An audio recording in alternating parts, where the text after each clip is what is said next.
नमस्कार। देश प्रदेश के इस खास शो में आपका बहुत बहुत स्वागत है। मैं हूं आपके साथ जया कौशिक। सबसे पहले बात कर रहे हैं हम उत्तर प्रदेश की, जहां योगी मंत्रिपरिषद का विस्तार होने जा रहा है। केंद्रीय आलाकमान ने विस्तार को हरी झंडी दे दी है।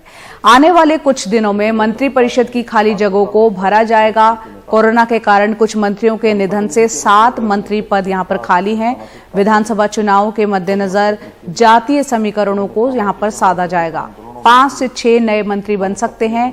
अभी 53 मंत्री हैं, ज्यादा से ज्यादा 60 मंत्री बनाए जा सकते हैं। मौजूदा मंत्रियों के साथ छेड़छाड़ की संभावनाएं नहीं हैं। वहीं नए मंत्रियों में जितेंद्र प्रसाद, संजय निषाद, लक्ष्मीकांत वाजपेयी, विद्यासागर सोनकर, A.K. शर्मा आदि के नाम इस वक्त चर्चा में हैं।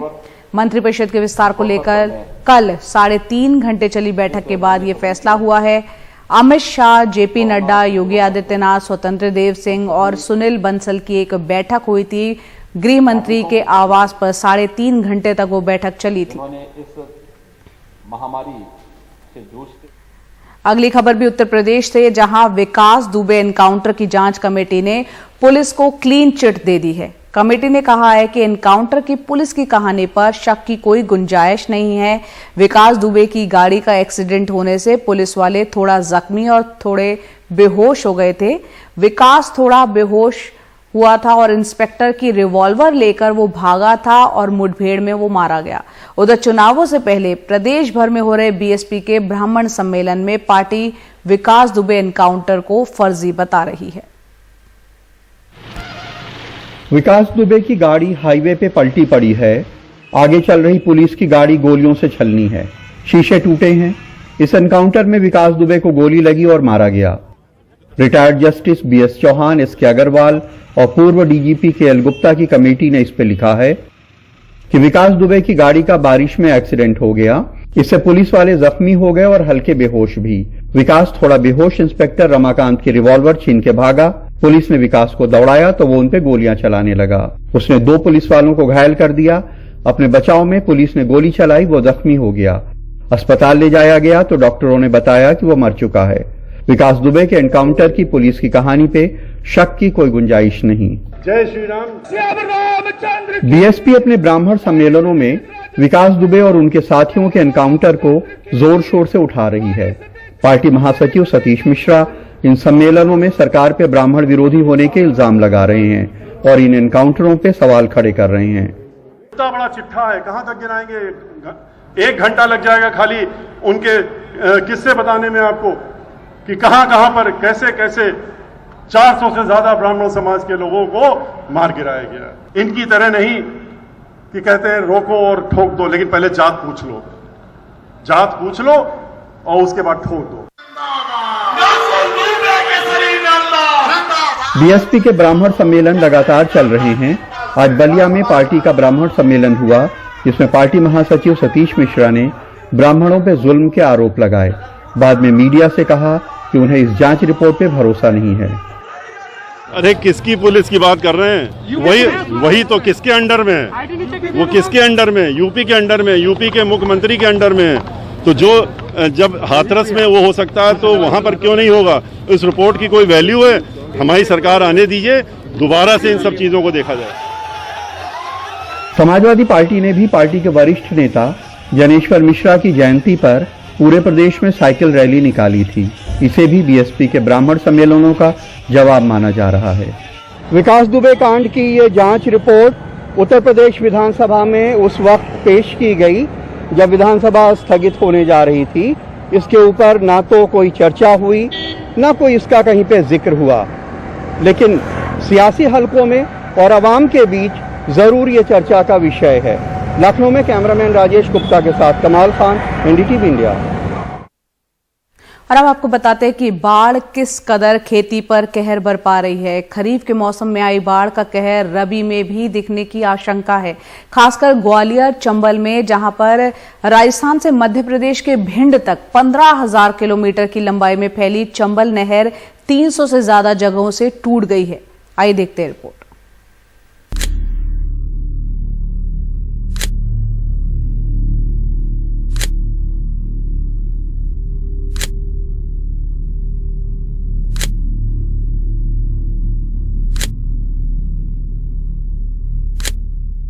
1000 करोड़ रुपए का नुकसान, 315 से ज्यादा जगहों से टूटी नहर, 1 लाख किसानों की लगभग 3 लाख हेक्टेयर कृषि भूमि में सूखे की आशंका। 1962 में कोटा बराज से मध्य प्रदेश के भिंड तक चंबल नहर का जाल बिछाया गया। राजस्थान में 125 किलोमीटर का सफर तय करने के बाद 400 किलोमीटर का सफर चंबल के भिंड, मुरैना, श्योपुर जिलों में ये नहर पूरा करती है। Chambal main canal Kota barrage से सबलगढ़ तक लगभग 300 किलोमीटर चलकर अंबाह ब्रांच कैनाल व मुरैना ब्रांच कैनाल में बढ़ जाती है, जिससे रबी में गेहूं, सरसों, चना, दलहनों की सिंचाई होती है, जो इस बार मुश्किल है। नहर टूट गई हमारी और मकान भी बह गए साहब, और बहुत नुकसान फसल में भी हो गया हमारा। पानी नहीं आया तो सिंचाई नहीं होगी हमारी। नहर टूट गई और हम फसल कैसे करांगे, सरसों कैसे करांगे और क्या खाएंगे हम। माँ कहता ना कच्ची फसल नहीं होगी तो हम क्या खाएंगे। तो कितनी जगह टूट गई है ऐसे? जे बहुत जगह टूट गई। परेशानी तो पूरी हुई, अब फसलों में पानी कैसे लगेगा, टूटी डली है तो पानी नहीं आएगा, निकलेगा, खेतों बर्बाद होंगे, गेहूं सरसों होगी, उनमें नुकसान होगा। लगभग 58 साल पुरानी चंबल मुख्य नहर की मुरैना, श्योपुर जिलों के 150 किलोमीटर से अधिक के इलाके में 300 से ज्यादा जगहों पर दीवारें टूट गई हैं, जिससे पानी पहुंचाना संभव नहीं होगा। सिंचाई विभाग का भी कहना है कि इसे ठीक करने में 2 महीने से ज्यादा का वक्त लग सकता है। पार्वती एक्वाडक्ट से लेकर के हमारी सबलगढ़ तक जो है ना सीआरएमसी में ही ज़्यादा करीबन 100-150 जगह जो है ना नुकसान हुआ है। एक दो एक्वाडक्टों का भी नुकसान हुआ है भारी वर्षा के कारण और बाढ़ के कारण। तो इसके सारे जो है ना हमने आकलन कर लिए हैं और इसकी टेंडर की कार्रवाई शीघ्र ही जो है ना की जा रही है। हमारा ये लक्ष्य है कि हम जो है सितंबर के प्रथम सप्ताह में उस पर एजेंसी फिक्स करके अक्टूबर माह के लास्ट तक जो है ना उस काम को कराने की पूरी जो है ना वो कोशिश है, वो कराएंगे। इस नहर को ठीक करने के लिए जनप्रतिनिधि भी सरकार से गुहार लगा रहे हैं। मेरा मुख्यमंत्री से कहना है कि जल्दी से जल्दी कार्रवाई करे, जल्दी से जल्दी बजट भेजे एरीगेशन में, जिसे जल्दी, क्योंकि रबी की फसल आने वाली है, 1.5 लाख किसानों की फसल नष्ट हो जाएगी। हमने पहले भी बताया था कि कैसे 3 दिनों में भारी बारिश में मध्य प्रदेश में 34 करोड़ रुपए के पुल बह गए, जो सिर्फ 5 से 10 साल पुराने थे। चंबल नहर थोड़ी ज्यादा पुरानी है, लेकिन इसके भी कई हिस्से टूट गए हैं। सरकार कह रही है सड़क, पुल, पुलिया बनने में वक्त लग सकता है। सड़कें बनने में, पुल बनने में थोड़ा समय लगेगा। मरम्मत का काम शुरू हो गया है। बिजली लगभग रिस्टोर हो गई, फिर से व्यवस्थित हो गई, क्योंकि ट्रांसफार्मर डूब गए थे, लाइनें ध्वस्त हो गई थी, फिर से वो खड़ी करने का काम हो रहा है। तो बाकी जो इंफ्रास्ट्रक्चर खराब हुआ है उसको भी तेजी से बनाने का काम करेंगे। मध्य प्रदेश सरकार ने फिलहाल राहत कार्य के लिए 12 मंत्रियों की टास्क फोर्स बनाई है, जिसमें 12 विभागों को जोड़ा गया है। ये सच है कि हाल के वर्षों में ग्वालियर, चंबल में कभी ऐसी बाढ़ नहीं आई और इतना व्यापक नुकसान नहीं हुआ। चंबल में बाढ़ आती भी थी तो धीरे धीरे, जिससे लोगों को संभलने का मौका मिल जाता था, लेकिन इस बाढ़ ने इस बार विभीषिका के अलावा भ्रष्ट तंत्र को भी उजागर करके रख दिया है। मुरैना से उपेंद्र गौतम और भोपाल से कैमरा पर्सन रिजवान खान के साथ अनुराग द्वारी, एनडीटीवी इंडिया। ब्रेक के बाद आपका स्वागत है। 2014 में सुप्रीम कोर्ट ने पश्चिमी महाराष्ट्र में हर साल होने वाली बैलगाड़ी की दौड़ पर रोक लगा दी थी, लेकिन कल सुबह बीजेपी विधायक की देखरेख में सैकड़ों लोग एक जगह पर इकट्ठा हुए और इस दौड़ का आयोजन किया गया। और बीजेपी नेता का कहना है कि वो अपनी संस्कृति बचा रहे हैं। देखते हैं रिपोर्ट। महाराष्ट्र के सांगली जिले के वसंत क्षेत्र में जमा हुए ये लोग न केवल कोरोना संक्रमण से बचने के लिए बनाए गए नियमों का उल्लंघन कर रहे हैं, बल्कि सुप्रीम कोर्ट के साल 2014 के उस आदेश का उल्लंघन कर रहे हैं जिसमें अदालत ने बैलगाड़ी की दौड़ पर पाबंदी लगाई थी। बीजेपी विधायक गोपीचंद पडलकर ने पहले ही 20 अगस्त को इस दौड़ के आयोजन की घोषणा की थी।